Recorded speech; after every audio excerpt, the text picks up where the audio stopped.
Well, greetings, everyone, and welcome to a very special online event today. It's called Become a Medical Mystic. Identify your strongest clair sense using the VEST protocol for intuition and mediumship. My name is Stephen Dynam, the founder and CEO of the Shift Network, and I'm really blessed to be with you here, getting to learn and explore and grow into an important field for humanity, really. It's all about being able to harness our intuitive gifts and mystical realizations in the service of being able to help other people heal. And we're going to learn some remarkable integration of how to do that with both modern and more ancient methodologies from our featured speaker today. Her name is Dr. Jennifer Lisa Vest. She's an Afro-Indigenous medical intuitive, healer, and author, and she's taught a number of programs for Shift to high acclaim. So really blessed to have her here today. So Dr. Vest, thank you so much for joining us. Oh, thank you, Stephen. I'm so happy to be here. Great. Well, we're going to dive in, and we're also going to have a chance to actually learn about a brand new program that Dr. Vest is going to be teaching, which is really great. It's called Medical Intuition Mastery. Develop your skills in medical intuition, mediumship, and mysticism to heal yourself and others and fulfill your higher purpose. So it's a professional level training or a deep dive training that we're going to be talking about towards the end of the hour. So Dr. Vest, I'd love for you to start us off today with a little bit about your backstory and this unique integration of medical intuition and mediumship and Afro-Indigenous root systems as well. Okay, I'll try to give a short version. So I was born with a number of gifts, and I had spirit teachers taking me out of my body as a child to spirit school, taking me around the world, taking me through time. And I also had a great grandmother who had the gift, and then my mother on the other side of the family was also psychic. And so I had some early human teachers as well. And throughout my life, teachers just kept kind of showing up without my seeking them out.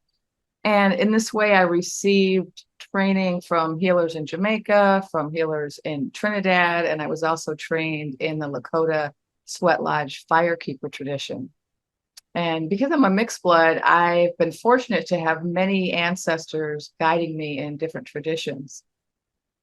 But despite all the teachers that I kept encountering, I wasn't really ready to fully embrace this path until I got really sick. And when I got really sick, I was told by a medical intuitive that the only way I would get better is if I fully embraced my gifts and developed them. Now, I was a professor at the time. I was on an intellectual path. I was trying to kind of keep this side of my life under wraps. So I went to study with the spiritualists and did it kind of on the down low, professor by day, psychic by night. And over time, I studied with several different mediums and spiritual healers. And it became clear to my teachers that in addition to my being a medium, I also had a natural gift for medical intuition and medical mediumship. So after practicing as a full-time medical intuitive, medium, Akashic records reader, and energy healer for many years, I was led to begin teaching all that I do. Over the years, my gifts expanded, and during the pandemic, I began to work as a medical mystic as well. And so, these different gifts kind of came on board at different times, and now I'm in a position to be able to combine them all. Well, it's really intriguing. I mean, I haven't heard the exact differentiation that you have outlined there between medical intuition, medical mediumship, and medical mysticism. So it might be good to start there and really flesh those out and how they're different capacities and that we can develop. Yeah. So actually, the term medical mysticism I coined myself. um, but let's start with medical intuition. I really consider all three of these forms of medical intuition, but they're different forms, and the distinctions are important. So a medical intuitive, when we use that term, we usually are referring to someone who uses their clairs to tune into people's bodies. So they use their clairvoyance, clairaudience, clairsentience, claircognizance, and also telepathy to actually tune into the energy of a person's body and to actually discover what's going on, what's wrong, and what are the causes of the conditions. A medical medium, on the other hand, while they have the same goal to find out what's going on in the body, what's wrong, what do we need to do to treat it, a medical medium works with spirit doctors or with spirits of some kind.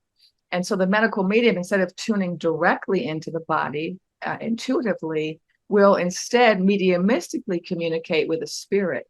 And the spirit, who is typically a spirit doctor, that is to say, they're not just any spirit, but they're a spirit with some type of background in healing or medical.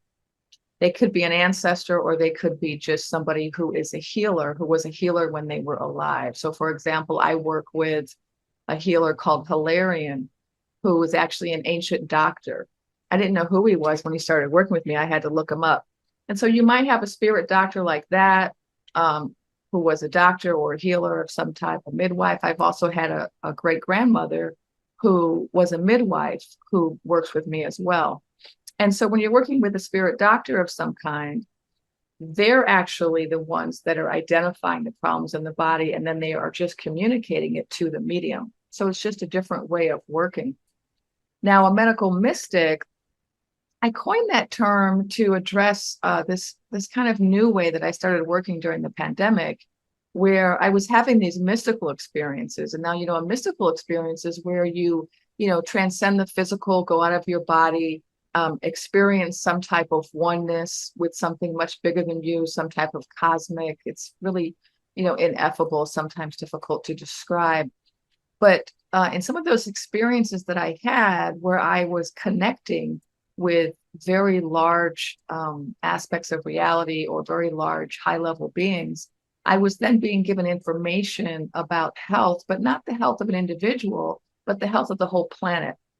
And so I call that medical mysticism, when you're able to really go to a higher realm, commune with a higher level being, and receive information that's of value to a whole community, or possibly even the whole planet. Truly fascinating, the differentiation. And I made me realize that some of the shamans that we've worked with in Peru, they're actually doing medical mediumship in terms of like calling in the doctores and working on people that hadn't made that connection before. So maybe you can share a little bit about how these different skills are developed and grown, and that you can then apply them to in service to people's healing. Yeah. So, I developed this. I've developed a method for people to develop medical intuition that I call the best protocol. And I developed that after my guides told me to. I had a lot of students asking me if I could teach what I did. And I wasn't sure at first, because I was not taught medical intuition by a medical intuitive. I was taught by lots of teachers, and the combination of all the teachings I received, that were teachers who were both spirit and human, allowed me to become a medical intuitive. But my guide said, you just need to create a protocol, just create the steps that you use to work. And that took me into a period of reflection, and and just kind of documenting, and then beginning to teach it and noticing what works. And so I created all these steps. And in the VEST protocol, what I do is I teach my students how to go through a very careful set of steps to develop different skills that can be used to help clients with medical mysteries. And so, for example, I have a step where people learn how to scan clairvoyantly. We're going to do that today in our little exercise, teaching people how to scan with the inner eye to see inside someone's body. You can also scan clairaudiently, where you listen for things. You can scan clairsentiently, where you reach in and pull in the symptoms. And so those are all different aspects of the VEST protocol for medical intuition. And when you learn medical intuition in this way, what you're learning is a very reliable, repeatable, evidence-based way of helping people. And that's what people need when they're sick. When people are sick, they don't need anything vague, and you can't come to a session with somebody who's sick and say, oh, I'm really off today, or I'm not really getting information today. That's not really something that you can do, because people who are sick, who come to a medical intuitive, they're often quite desperate. They've been through a lot. They're in pain. A lot of them are very distressed. And so I created this protocol because I wanted to create a method that people could learn that would be repeatable, reliable, something that they could always deliver hope and answers and next steps for the client. And so medical intuition really allows us to help people who aren't being helped by other healthcare practitioners, or aren't being helped enough, or aren't being helped the way they want to be helped. Mhm. And so sometimes people get a diagnosis, but the diagnosis is not, it's a hopeless diagnosis. They're told you're going to have this for life. There's nothing we can do. Or they receive a treatment plan and the treatment plan doesn't work, or the treatment plan has side effects, or they receive information about what's going on physically, but they don't get any information about what's going on emotionally or spiritually. So medical intuition can address those lapses. A person can go to their healthcare provider to get some of the information they need, and then they can come to a medical intuitive and get the missing pieces, or in some cases, get the hope that they need to be able to move forward. And so that's the real service that medical intuitives provide, is they provide this kind of adjunct therapy or complementary therapy, which gives people hope and also gives people answers and like gives them next steps. Because a lot of times when people come to a medical intuitive, they're stuck. They're kind of at a point where they've tried a lot of things, they're treading water, and they're starting to feel hopeless. Mm. Medical intuition often provides hope for people. Mm. I see that as the main service. Medical mediumship can provide all of those same things. What's nice about medical mediumship is it allows people who are mediums to do work in the healing field. And so we have different people with different gifts, right? Some people are really strong intuitives, they're clairvoyant, they're clairaudient, and those people are going to want to learn medical intuition. Then you have other people who are really gifted mediums, and they don't have to step aside from that gift and learn medical intuition. They can actually develop their mediumship into medical mediumship by learning how to tune into a certain type of being. Because as a medium, you can talk to all kinds of discarnate beings. But if you want to train as a medical medium, you have to learn how to be discerning and to be able to connect only with those spirits who are spirit doctors, who are healers, who can actually provide you with medical and healing information for your client. And so I think it's nice. I think, there are a lot of mediums out there who do provide a service to people in a lot of different ways. And medical mediumship just provides one more way for a medium to provide service. And then medical mysticism, I think of as a way to provide service to a whole community or the whole planet. Now, traditionally in indigenous cultures, the medicine person or shaman was always assumed that they were helping the whole community.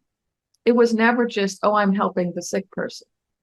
It's always about, I'm helping the community. And so in the trainings that I received in indigenous contexts, I wasn't just trained to help an individual, I was trained to help an individual within a context, within a community. And so I think what's nice about medical mysticism is it allows us to focus on a larger community, right? And to get information, like the information I got during the pandemic, for example, was about COVID. And that was relevant to the whole planet. It wasn't just about an individual who came to me for a session. And so when you get information like that, you can provide it for a really large group of people. That's truly fascinating. So it really kind of widens the aperture. And and so each person's medical issues might be connected to systemic imbalances within the community or the larger whole, it sounds like. Yeah, and I think medical mysticism can help us advance medicine. So I do see medical intuition as the future of medicine, and particularly in the case of medical mysticism, where we might be able to identify, patterns, population patterns when it comes to disease processes. Mhm. Is the development process for medical mysticism different than medical intuition? Do you have to develop different capacities to sort of see that wider context and understand it? You do. They're all different. They can all work together. But I think that for a lot of people, they're going to want to learn about them all. And then they're probably going to decide this is the one that really fits in with my purpose. We all come here with a purpose, and we have different gifts that we come on board with or that we develop during our lifetime. And we tend to really pursue those that are really going to help us accomplish our purpose. And so um, you know, you could learn medical intuition and then learn medical mediumship and learn about medical mysticism. And then at the end of learning about them, realize, okay, this is the way I'm meant to work, right? And then you may only go in one of those directions.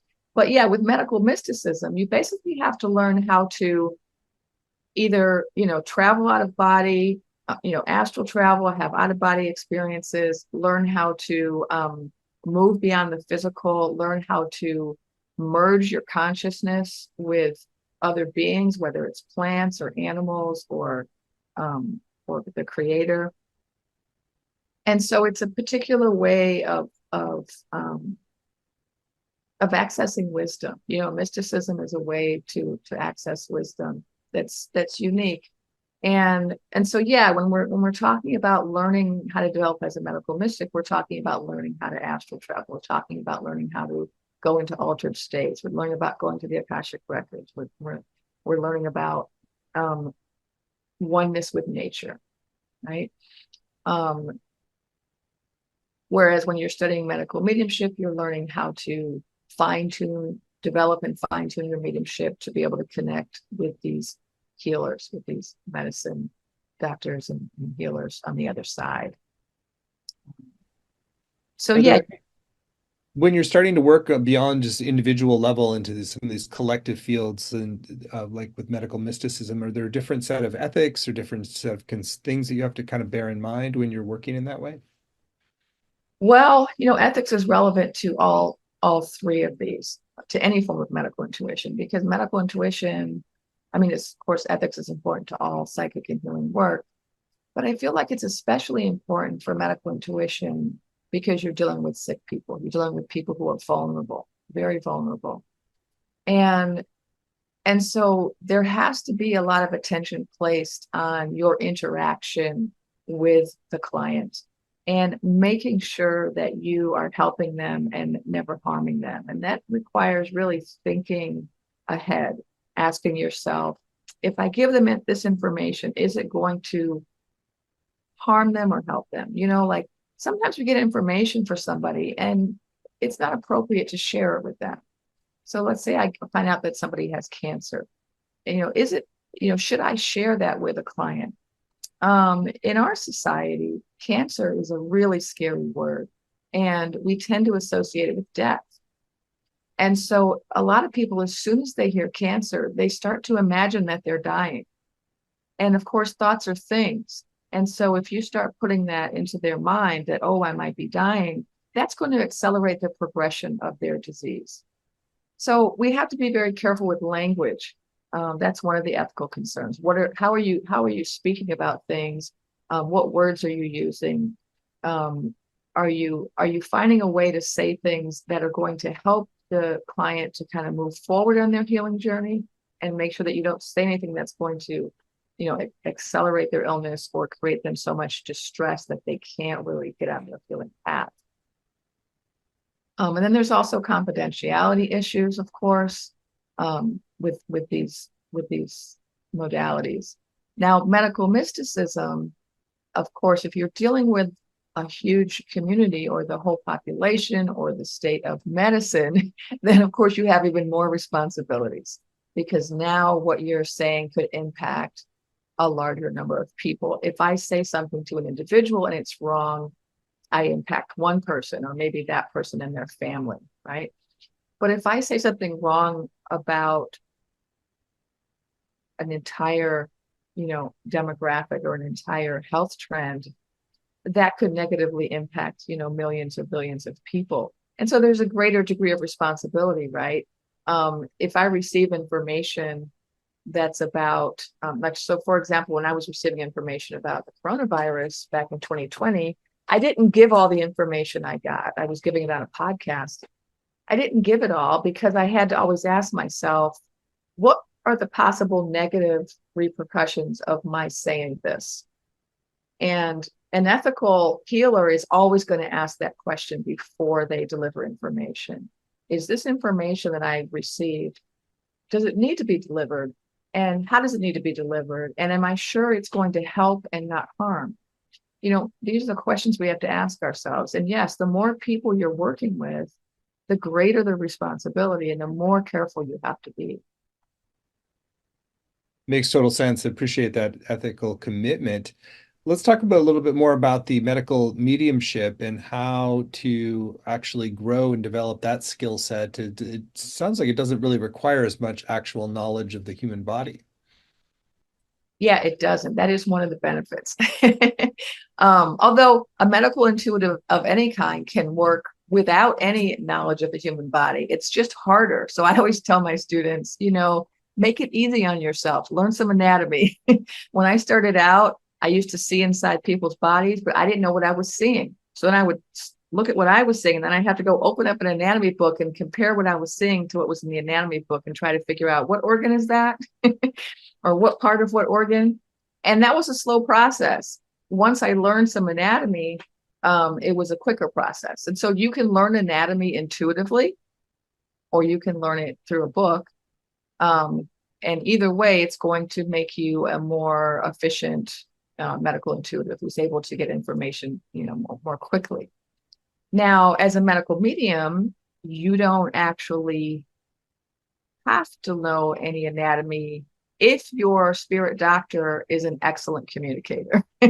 So it's going to depend on what kind of spirit doctor you have. So let's say you have a spirit doctor who was trained as an allopath, a medical doctor, right? Mainstream medical doctor. Then they're going to present information in a way that's going to be familiar to people's doctors.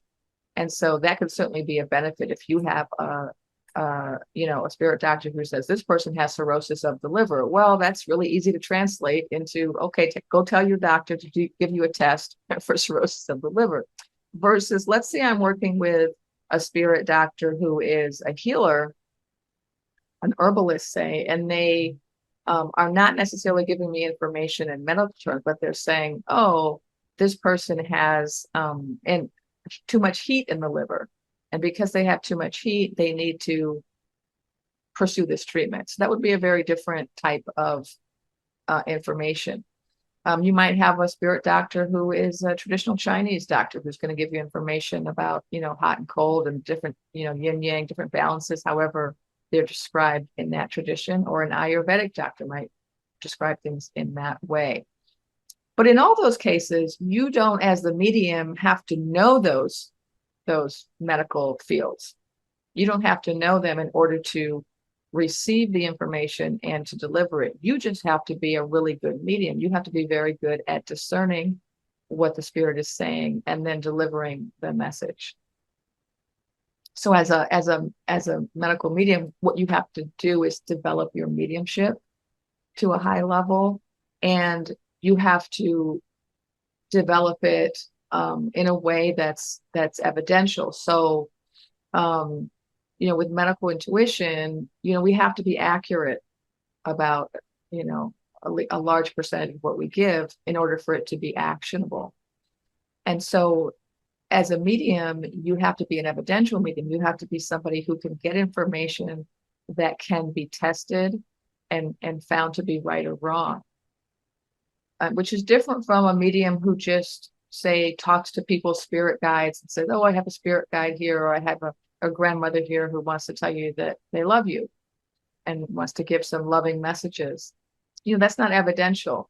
With medical mediumship, they have to give you information that the client can then verify, right? And so it requires a certain level of development as a medium, that you're really trying to be rigorous. You're really trying to be discerning.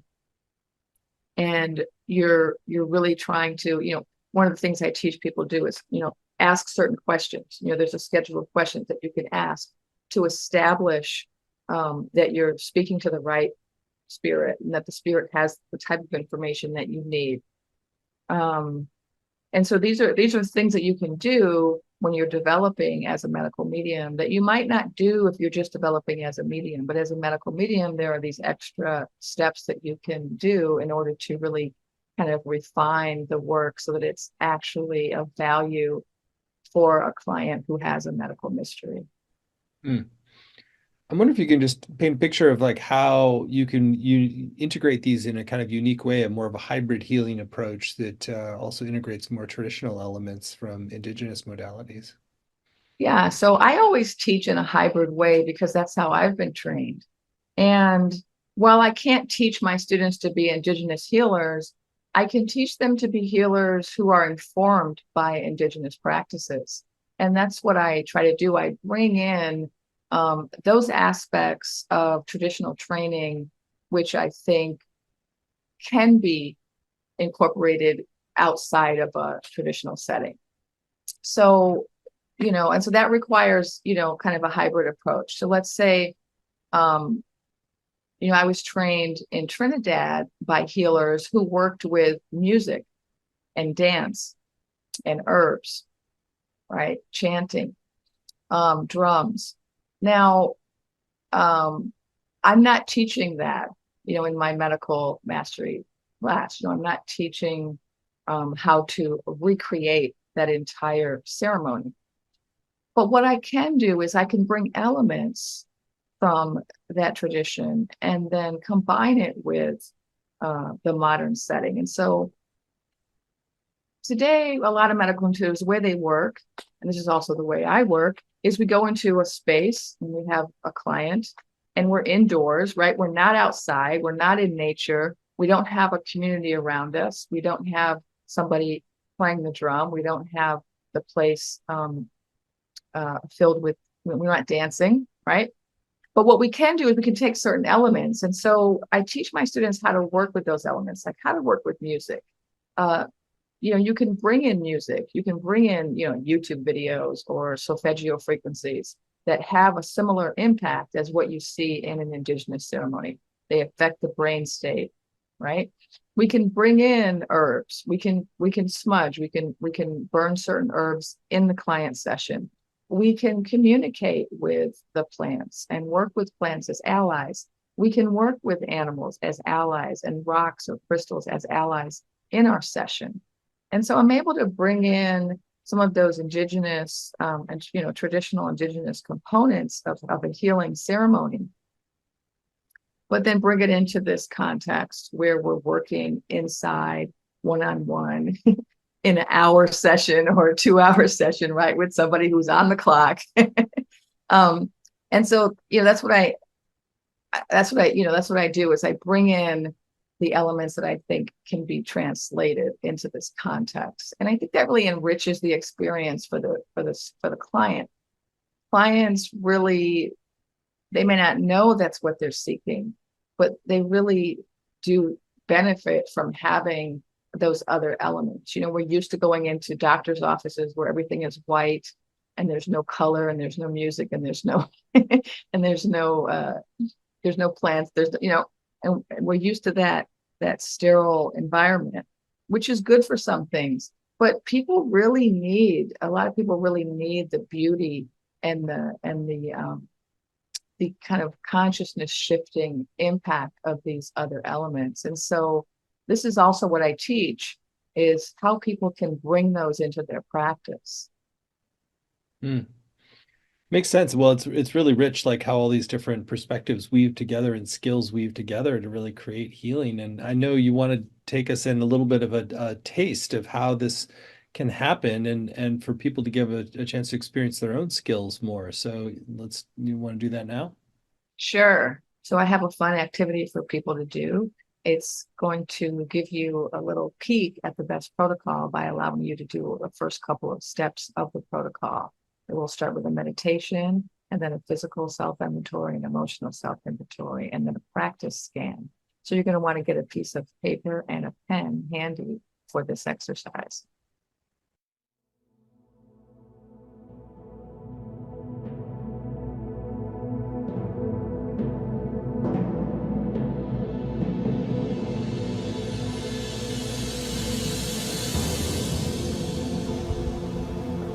This is a short exercise to help you to prepare to do a medical intuition scan. You're going to do a short meditation followed by an emotional and physical inventory. And when you complete this exercise, you'll be ready to begin your scanning.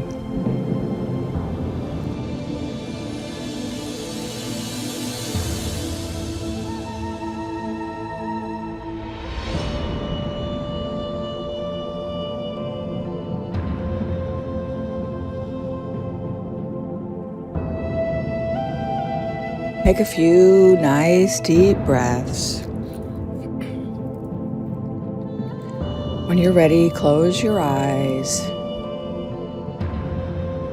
and begin now to imagine that circle of light on the top of your head, tingling and vibrating. The circle is moving up into a cylinder. Above you is the golden sun of higher self. You are connecting your cylinder to the higher self and bringing all of that divine energy down into the crown of your head, where it is moving through each chakra, spinning and expanding each chakra.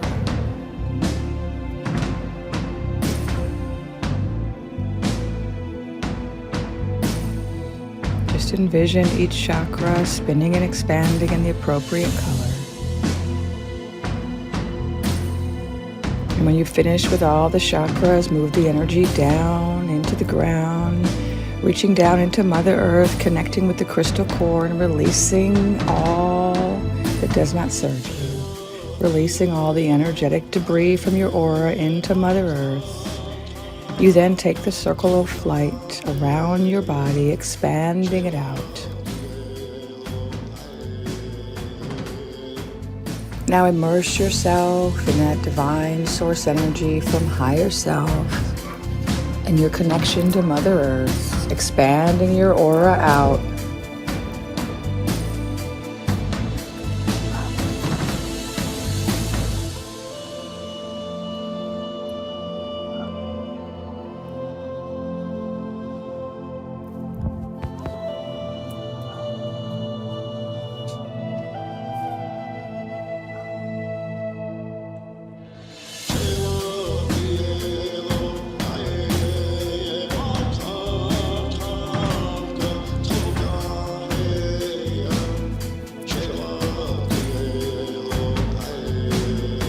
You are fully expanded and feeling powerful and large. You can open your eyes.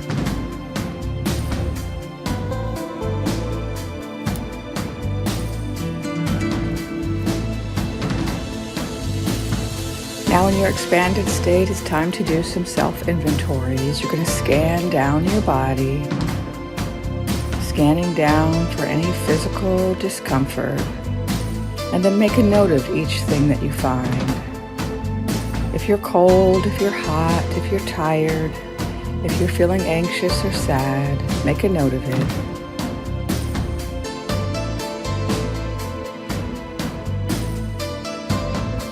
Any aches or pains in your body, make a note of it.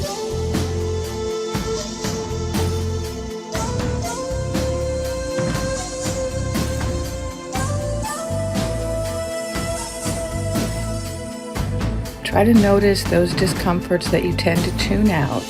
You want to tune into them for this exercise.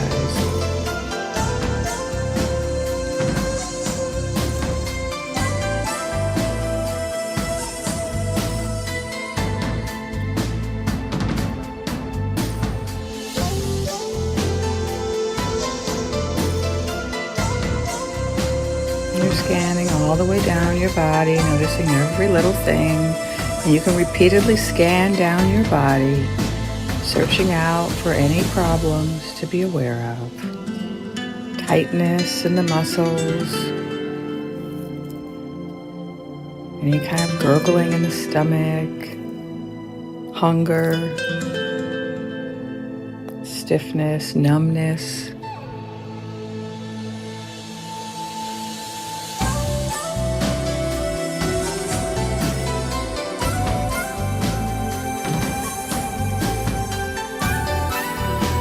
Keep scanning and making a note of it.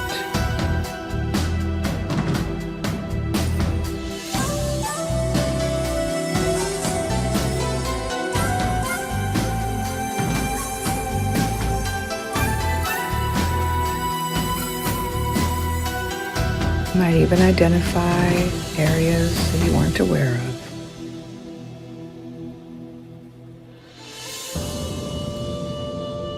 Check your eyes. Do you have any eye strain or itchiness or soreness in the eyes? Do you have dry eyes? Check your ears. Is there any stuffiness? Do you have any ringing? Check your mouth. Do you have dry mouth or excessive salivation? Do you have any discomfort in the teeth? Are your sinuses clear?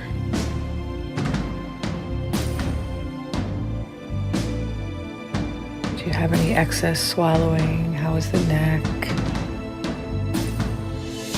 Review your muscles all the way down. Is there any tingling sensations, any tightness?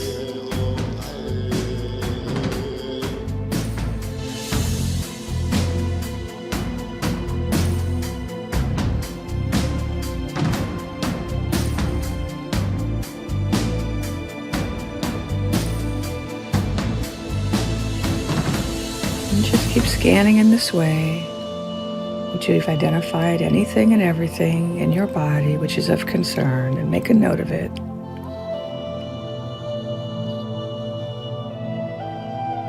Close your eyes and scan, and then open your eyes and write. And keep repeating that process until you think you have jotted down everything you possibly can, both known and unknown to you.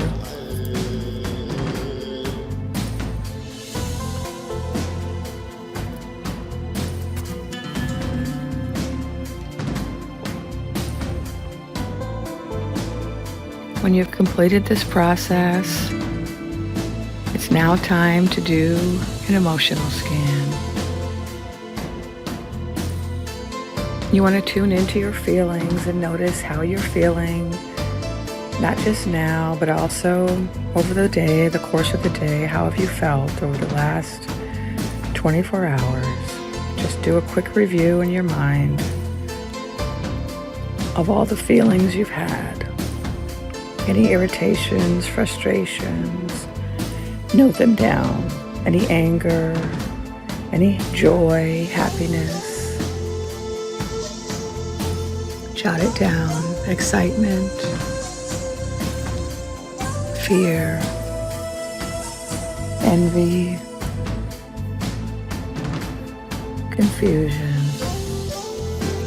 Just go through the last 24 hours in your mind and review everything that you have felt.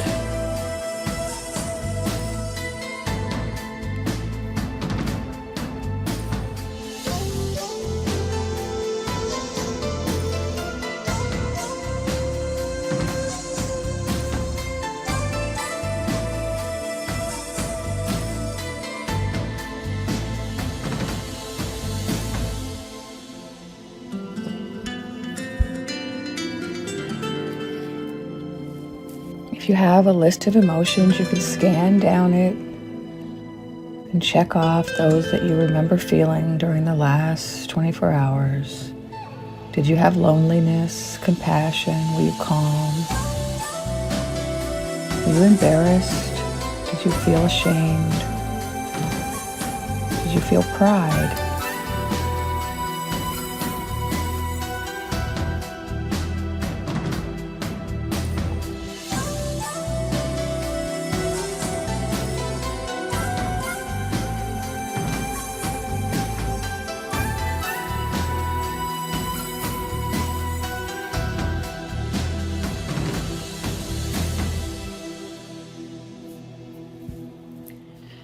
When you've completed your emotional inventory,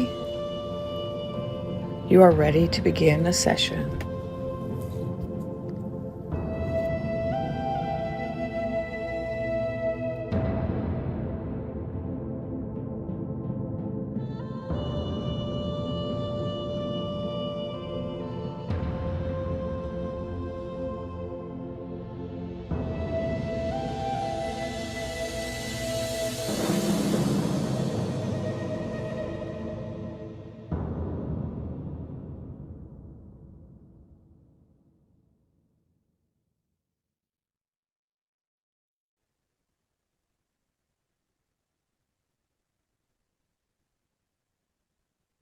All right, it's time to do your practice scan. We have a patient, Allison Rosen, who has volunteered. And you're going to start by doing the MRI scan, where you're scanning down her body and just picking up problem areas. You're just going to keep scanning down and jotting down any part of the body where you think there's a problem. This is just for the kind of big areas. No, you don't need detailed information at this point. Just, is there a problem in the shoulder and the hip and the head and the hand? Where's the problem? Just jot it down, whatever comes to mind. Don't think about it. Just intuitively, whatever you pick up, just jot it down. You might see it as red spots, or you might hear an alarm letting you know that that part of the body is where there is a problem. So you just jotted down those problem areas. It's the first part of the scan.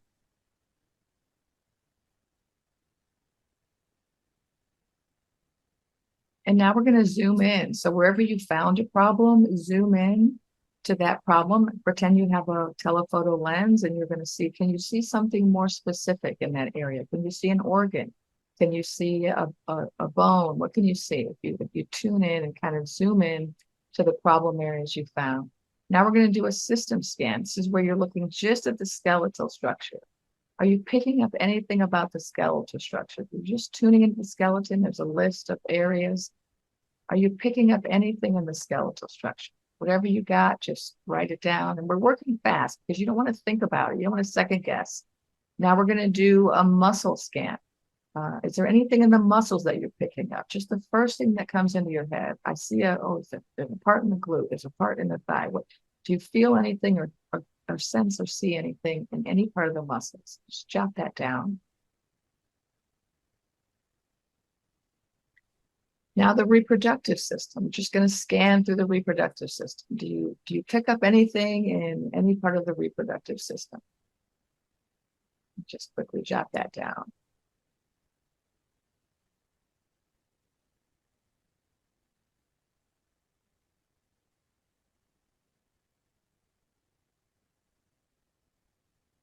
All right, what about the endocrine system? We're going to now scan just through the endocrine system. Are you picking up anything in any of these organs?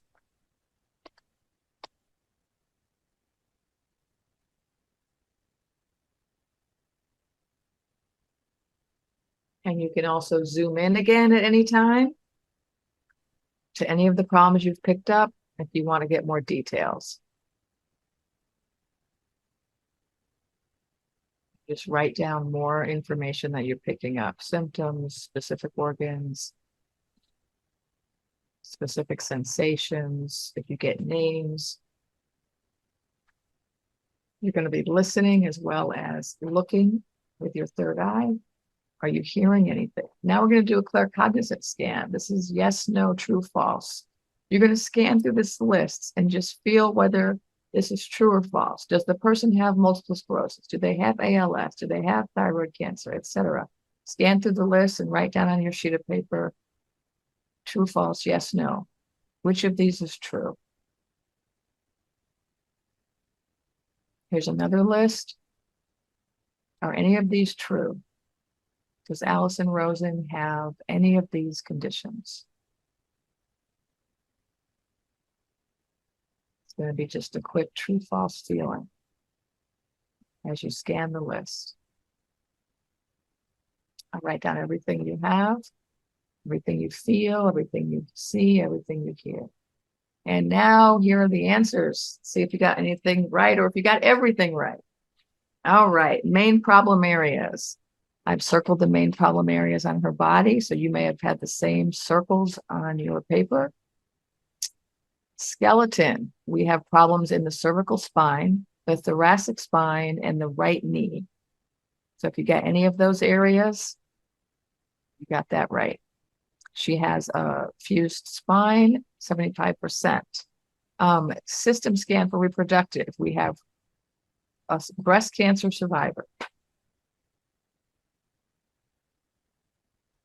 What about the endocrine system? And then here are the answers for the claircognizance scan.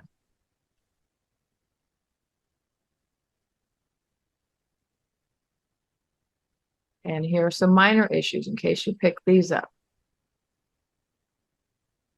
All right, I know it was quick, but that's just a little brief experience with scanning using the VEST protocol. Wow. It was a very fancy display there too. I mean, geez, you've got so sophisticated. So for those of us who weren't particularly good at this, maybe talk through a little bit. We did the 10 minutes that is mainly focused on getting our own clarity. So we're in a way not interfering with our ability to read. And then we're going, and then what is it that we most need to focus on to be doing successfully the scanning there? Well, without actually explaining the VEST protocol, I just kind of threw you into it. And so in the class, of course, I would go into detail and explain all the steps, but I just had you do a couple of the steps. So the first step in the VEST protocol is to set up your sacred space and then to meditate. And that's just to get yourself ready. And then the next step is to do a scan of your own physical symptoms and your own emotional concerns. And you can use that self-scan just to help you with your own emotional and physical health, but it also helps you to get yourself out of the way so you can focus on the client. Because if you don't kind of have that regular assessment of yourself, you're going to project your own issues onto the client that you're scanning. And so that's a necessary step. And then we did a couple types of scan. The first scan, the MRI scan, is where you're just looking for problem areas. The next scan was looking at systems, skeletal, circulatory, endocrine, different systems. We only did a few. And then the next scan we did was claircognizance, where you're just looking at a list of usual suspects and getting true false. Does she have this or she doesn't have this? Now we went really fast. And it may have felt too fast, but one of the benefits of doing exercises really quickly is you don't have time to second guess it and think it through too much. You just do it. And I have found that this can be a really successful way for people to learn. Especially if you do it over and over and over again, right? So you practice it over and over and over again. But I just wanted to give people kind of a snapshot in a really condensed form of how you could do a medical intuitive scan. Really cool. I mean, it's amazing the specificity as well to be able to zero in on each part. I know I have a lot to learn in this area, and I'm sure a lot of others do as well, but it's great to kind of glimpse the mastery that can develop. And I want to spend some time now talking explicitly about how to develop more of that mastery, since you clearly have developed a very rigorous process to develop it. So the program that Dr. Vess is going to be teaching is called Medical Intuition Mastery. Develop your skills in medical intuition, mediumship, and mysticism to heal yourself and others and to fulfill your higher purpose. You can find it in detail at the URL medicalmediumship.com, medicalmediumship.com. It's an 18-week program, so this is a deep dive. It's for people who have a serious interest, or you might be working with this in some professional capacity as well, in the healing arts of some kind, or you're wanting to develop, you have a sense that you have this capacity and that you want to develop it and really bring it forward. So I'd love for you to share in your own words, Dr. Vest, about the deeper intentions for the full program, and then we can go through the high level. We don't have time to go through all the detail on the 18 modules, but we can get the high level highlights. Okay, well, the purpose of this training is to allow the student to really do a deep dive and to really develop some serious tools and techniques. When we're doing a shorter course, I'm only able to really introduce people to the VEST protocol, to different practices. But in this 18-week course, we're going to really have time to go more deeply. And so we're going to spend serious time on each of these types of medical intuition, how to work as a medical intuitive using the clairs, how to work as a medical medium, and then also how to develop your mysticism. And so we're going to go through all of those different forms, and we're going to go through very specific protocols, techniques, and tools to develop. Great. So Unit 1 is called Explore Medical Intuition, Mediumship, and Mysticism to discern which approach best aligns with your gifts. And there's 7 different modules in this segment. You want to hit some highlights of things that you're going to be covering in that first unit? Yeah, so in the first unit, we're going to go over the difference between these different forms of medical intuition. and how to do evidence-based assessments of your client.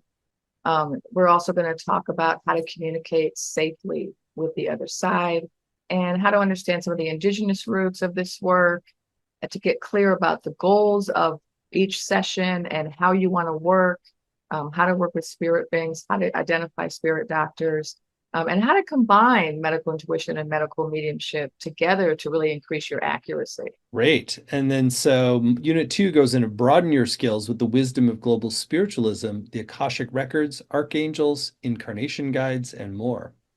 So in this unit, we're looking more at the ways we can travel out of body to other realms, to work with different types of beings, to work in different dimensions, to get different types of information. In this unit, we're also talking about purpose and how it connects to which modality you want to work with, or whether you want to work with all of them.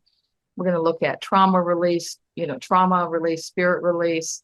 And then we're going to start to look at the Akashic records and how to provoke mystical events, how to work with out-of-body travel, how to create also some guidelines and protocols for working safely with mediumship and mysticism. When you're traveling out of body, you have to be concerned with safety. And so we cover that as well. Can you share a little bit more about spirit release? I think that's intriguing, what you're teaching there. Yeah, so spirit release and trauma release are things that are typically addressed in indigenous medical mediumship or medical shamanism, where when people have illnesses which manifest physically, oftentimes there's an element. One of the causes of that can be trauma, or can be a spirit attachment, or it can be a form of soul loss. And these are all things that we can address when we start to work with spirits, or when we start to work outside of the body, when we go outside of the physical. That's when we can start to address things like spirit release. As a medium, we can see spirits that are attached to someone's energy. And there are some spirits that can be attached that can cause problems for the person. When you're a medium and you develop that gift to see that, you can see spirit doctors that you want to work with, but you can also see energetic issues that need to be resolved. And, those can include spirits that need to be removed. And that can be an important part of somebody's healing journey. Fascinating stuff. So then we go into Unit 3, make these ancient healing principles part of your life purpose and your contribution to our world. So in this unit, we're really looking at how to really create your toolkit as a practitioner, how to bring in all of these elements, medical intuition, mediumship, and mysticism, into your toolkit so you can combine them, so you can really help your clients to heal more effectively. And then how to work with ancestors, with light workers, with grandmothers, how to really focus on service, and to understand the different ways that you can work in service to really, maximize your effectiveness, but also maximize your ability to serve the planet. Well, it's an amazingly comprehensive and deep dive, and you're covering territory that is, very advanced and really powerful for the impact on clients and also individuals' lives. So maybe you can share a little bit about some of the ways that you've seen people use these kind of teachings in their practice, and how it's become really transformational for how they work with clients. Yeah, I've had students come to me and they have gifts, but they haven't learned how to, really control them in a really repeatable, evidence-based way. And so what I often have my students report to me after training with me is that the protocol works. They can take what they learned from this training, and they can actually go and work with clients and help them. And they can do it in a way that's reliable. It's not on again, off again. If they follow the protocol and they develop these practices, they bring all of the tools into their toolkit, and they practice them consistently, they get consistent results. And that's what we want. When people are sick, they need consistent results. And so this is what my students often report to me, which is the most important thing to me, is for them to say at the end of the training, this works, and I'm actually able to help people in a more consistent way than I was before. So they may be somebody who, they're a gifted medium, or they're a gifted intuitive, or they're a gifted medical intuitive, but they weren't having the consistency, and they didn't have, the really clear kind of guidelines, ethical guidelines, safety guidelines. They didn't have the information they needed about how to set up their space, how to conduct their sessions, how to keep their clients safe. And also, what my students often report to me is that what I offer them is a wide variety of options.